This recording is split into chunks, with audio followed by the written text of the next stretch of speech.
Hey there, everybody, and welcome inside today's Wednesday version of the Too Tight Cash Game Player Picks Pool. Say that 5 times fast. I'm getting pretty good at it.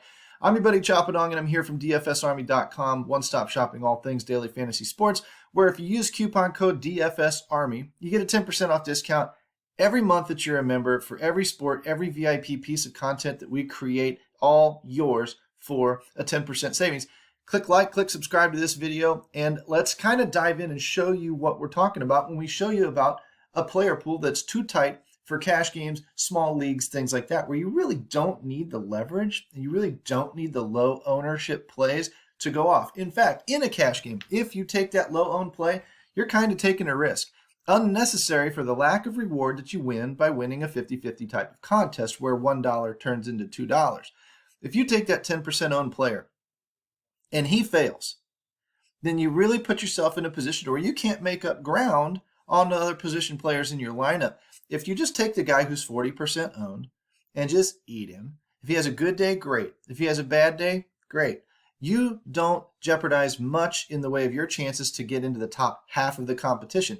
It's not like you have to win the thing. If you have to win the thing, then yes, you consider fading the guy for leverage or taking a suboptimal route to create less competition for yourself when you're right.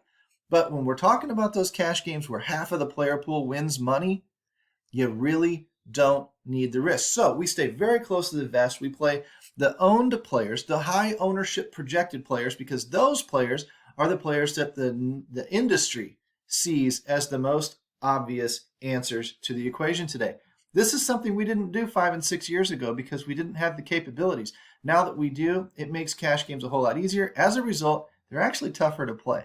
So if you're playing $1 or $2, yeah, maybe play some 50-50, some double up, stuff like that. Take your chances. I put them in 100-man leagues and tournaments with some upside because a cash lineup in baseball can go off just the same as a stacked lineup. And number two, if I was playing $10 to $15 to $20 per lineup or more, I would probably be playing head-to-heads in 3-man leagues because I get a wider variety of opponents than all of those lineup sellers and all of those duplicated lineups when I'm only turning $1 into $2. It just doesn't make a lot of sense for me. That said, let's take a look at how we find that player pool today, because we've got a 7 or 8 game slate today. If I look at the early only slate, it's 4 games. And if I look at the after hours slate, it's 3 games. If you want the too tight player pool for those particular slates, you're going to have to come in and get it in print in our premium discords, because I'm not putting out a video to the public for those. For the main slate, though, we use optimal mode, 2 unique players. We only make about 5 lineups, and we don't use any randomization whatsoever. From there, we are going to organize in ownership fashion, bring the top owned players to the top of the slate, and then we're going to uncheck every single player, every single box of everybody. And we're going to go position by position and look for those highest owned players. I'm looking for break points. Where do I see the ownership really fall off? I see Luis Castillo is garnering a lot of ownership right now. As lineups confirm, sometimes these things change, so you might want to wait a few hours before you actually build that lineup today. Just reserve your contests and come back later. But Luis Castillo looks right now to be a strong cash option. So does Lucas Giolito and maybe Christian Javier. Everybody else just too low owned. Look at the drop off from 16% down to 9%. The drop off from 31% to 20% is significant enough. You could probably just use Luis Castillo and be done with it for this particular time of the day. The catchers, Mitch, Garver, and William Contreras. Let's take a peek here. We've got Votto at 28%, and then we've got your Jared Walshes and Jose Abreu's. These guys are probably better used for cash options than even the catchers, and the catchers are not getting quite the ownership. Now, they are cheaper, so if you wanted to use like a William Contreras, you probably could. I would still look at his game logs, make sure he's doing some producing recently. 3.6 points, 9 points is good enough down here at 2,100. You just don't want zeros out of those guys. From second base perspective, I'm looking at Marcus Simeon. He's cheap. He's not producing a ton. He's almost always over projected right now for what he's been producing. But when he takes a lot of ownership right now, you're kind of protected against a good game or a bad game because a lot of other people had him with you, and you can make up your ground elsewhere in the competition. So Simeon gets checked in. Altuve's a great cash game play. Ian Happ probably a good spot because Cincinnati's a terrible pitching staff this year. Mike Moustakas is another one that I would look at the game logs, before I really, really went all in on him. But Gleyber Torres, in fact, I know they've been bad recently, so I'm not going to do it. Ozzie Albies is interesting to see kind of sneaking in here a little bit of ownership. Watch that throughout the day. Gleyber Torres has been good recently, and going up against Baltimore, it's not going to scare us.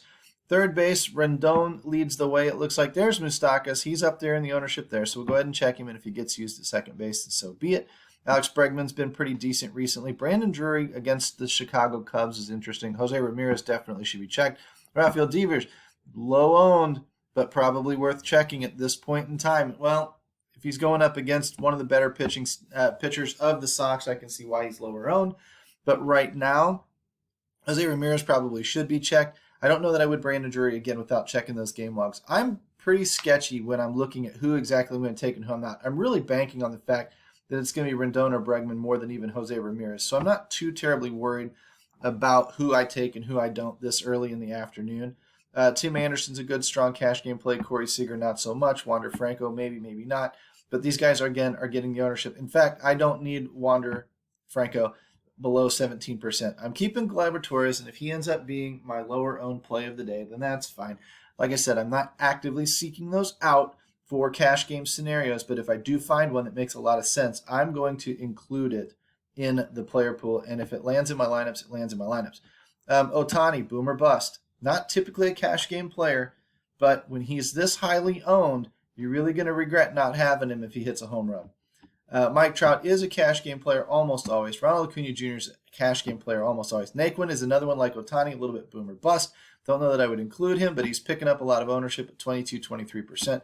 Alvarez, Judge, Tucker, another boom or bust type of guy. AJ Pollock, probably a cheap outfield, almost punt that people look like they're going to right now. I would check game logs there because I might be better off taking, someone like a William Contreras at the catcher spot and then coming back and taking three more reasonable outfielders at higher prices than taking a punt like Pollock who isn't doing much for me. If I look down here, there's other guys like Bryce Harper. I'm surprised he's that low owned. If you want Randy Arozarena, I'm surprised he's that low owned. If you wanted to use those guys, I guess it's okay, but I would limit it to maybe like one dude per lineup. And when I've got my player pool identified, 20 to 25 players is usually where we're at. So we're right on target today with 24. And we actually loosened the player pool up a couple spots. Probably could have been 21 or 22 players. Looking down here at 5 lineups that we ran, it looks like our core plays. Looks like Joey Votto, Luis Castillo, Marcus Simeon, Mike Trout, Ronald Acuna Jr. Almost all of our lineups. It's not varying much. None of these lineups are varying that much. The one thing that I am looking for is overusing players from one team, stacking, if you will. That is a tournament move. I'm not stacking full 4 stacks on Fanduel in cash game scenarios very often. Now, on shorter slates or when there's a lack of options, sure, I will go ahead and do it. But I don't want to be that, captive to one offense. Those offenses will fall flat in a heartbeat. They can be in great matchups. Colorado facing Pittsburgh yesterday, great matchup, scored 2 runs or maybe only 1. You just never know when those offenses are going to go completely silent. So you don't want 3, 4, 5 bats from those offenses in a cash game when you just don't need that level of risk to win the money. You're better off spreading out. That way you're not really tied to 2 offenses. You're loosely tied to 3 or 4 offenses, all in good spots, all should produce. That way, if one of them does produce, it probably bails you out in a couple of other areas. So 3 Angels is about my limit. 2 Texas Rangers makes me a little bit sketchy, to be quite honest with you. Acuna Jr. is fine. Alvarez is fine. Votto's been okay lately, so not too bad. But there's 3 Angels again. There's 2 Reds, which again is a little bit sketchy. I'm not seeing any Cubs in here, which is interesting. There's 2 Reds, 2 Angels, a Cleveland, a Texas, an Atlanta, a White Sox. This is a little bit better balance. You might not like the lineup as much as some of the others. That's okay. But this one, in terms of what I'm talking about and not being too heavy on any one offense, is more what you're looking for. And the lineup optimizers will produce them. So there's 2 again from any given team. That's nice. That's got a Gleyber Torres in there instead. So again, these are the ones that you're picking from. If you're using these 24 players only, then it doesn't really matter the combination. You might use a couple of fundamentals, like, not more than 3 per team or something like that. But generally speaking, you're on the right track just by using these players alone. You're getting a lot of ownership, which tells you the industry thinks the matchup is very, very favorable, and a lot of people will be using those players. And you just don't need that 3% owned player to win money in these formats. You can be right there within everybody else, be just fine. Now, when you branch out and do tournaments, which we've done the 100-man league challenge, we've talked about single entry and 3 max tournaments. If you're looking for that kind of information, you need to be a VIP. You come inside, you start asking for questions, and we produce those videos for you as well that show you how we would make adjustments from this cash game type of mindset to more of a tournament type of mindset. Yes, we do stack more. We might include a few more pitchers. We're definitely including more bats, and we're running off of different variations of stack sizes based on slate sizes and based on what we have back tested to work over time.